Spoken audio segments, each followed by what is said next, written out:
তো দেখো বন্ধুরা, এই 6:40 বাজে। আজকে মেয়ের স্কুল ছিল, তো স্কুল খোলার পর থেকে একবারও যায়নিও শরীর খারাপের জন্য, তাই আজকে প্রথম দিন স্কুলে যাচ্ছে। তো চলো তোমাদের সাথে একটু শেয়ার করি স্কুল থেকে ফেরার পথে কোন কোন ঠাকুরের মন্দির আমি দেখলাম, তোমাদেরকে দেখাই। ভালো লাগলে শেয়ার করে দিও ব্লগটা, পাশে থেকো, সাবস্ক্রাইব করে রেখো। আমি আমার নিজের মতন যা যা লাইফস্টাইল করি তোমাদের সাথে শেয়ার করব। স্কুলে চলে এলো। স্কুলের নাম হচ্ছে স্বামী বিবেকানন্দ সেবা সমিতি। এটা হচ্ছে ভোম্বলার মোড়, আমাদের নাটাগড় ভোম্বলার মোড়ে আমি যেখানে থাকি আর কি, কাছাকাছি স্কুলটা, সরকারি স্কুল। তো মেয়ে 2-এ পড়ে, ক্লাস 2-তে। তো দেখো যাচ্ছে, ঘুম থেকে উঠে প্রথম দিন যাচ্ছে, তো অনেক দিন যাওয়া হয়নি, মুডটা ঠিক ভালো নেই, তবুও কিন্তু কথা শোনে। একদম সকাল সকাল উঠেই রেডি হয়ে তারপর বেরিয়ে পড়েছিল। এই যে ওদের এটা রুম, ক্লাসরুম। ও ঢুকছে, দেখো এখনও 7টা বাজেনি, তো ওই জন্য টিচার আসেনি। ওর বন্ধুরা সবাই চলে এসছে, অনেকে প্রায়। ওর সিটটা নেই, প্রথম 3টে বেঞ্চ একদম ভর্তি হয়ে গেছে। ওকে বললাম 4th বেঞ্চেই বসতে, ও গেল ওখানে, ব্যাগটা রাখছে।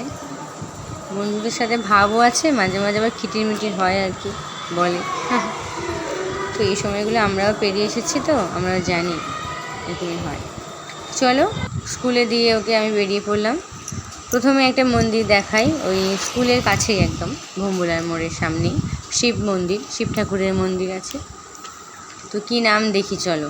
শিব ঠাকুরের মন্দিরটির, এটা হচ্ছে নাটাগড়ের মধ্যেই পড়ছে। এই যে লেখাটা দেখলে বুঝতে পারবে, এই যে নাটাগড় শিব মন্দির।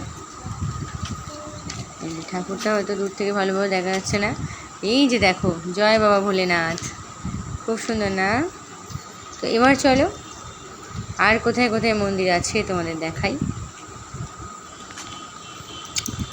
আমি যাচ্ছিলাম, ভাবলাম ছোটো করে একটা ব্লগ বানাই। এই যে এখানে একটা মন্দির আছে, এটা কি মন্দির তোমাদের দেখাতে পারলাম না, একটা বাড়ির মধ্যে শিব ঠাকুরেরই মন্দির, বড় দূরে, তো সেজন্য ভালোভাবে ক্লিয়ার হলো না ছবিটা।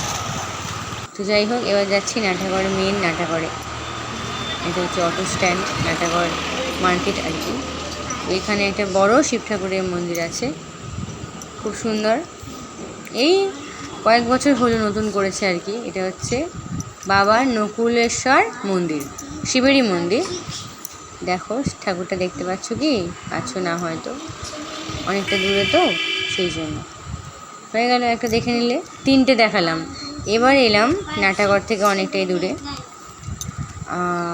এটা হচ্ছে, এখানে একটা শিব ঠাকুরের মন্দির আছে, এই যে শিবলিঙ্গ আছে এখানে ছোট্ট। তো এরপরে যে মন্দিরটা দেখাবো তোমাদের, এটা বাবা লোকনাথের মন্দির। এখানে আমি অনেকবার এসেছি, পুজো টুজো দিয়েছি, তো অনেক দিন আসা হয়নি যদিও। দেখি, ভাবছি একদিন আসবো, একটু পুজো দেব।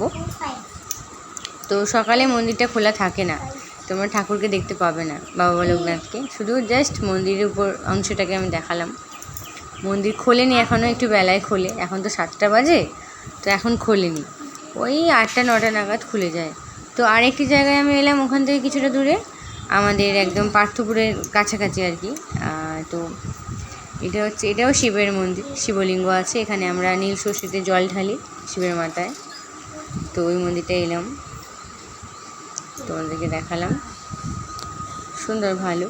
ভিতরে যেতে পারবো না, তো চলো কটা মন্দির দেখলে কমেন্ট করে জানিও, দেখি তোমরা কেমন লাগলো তোমাদের। চলো, ভালো থাকবে, টাটা।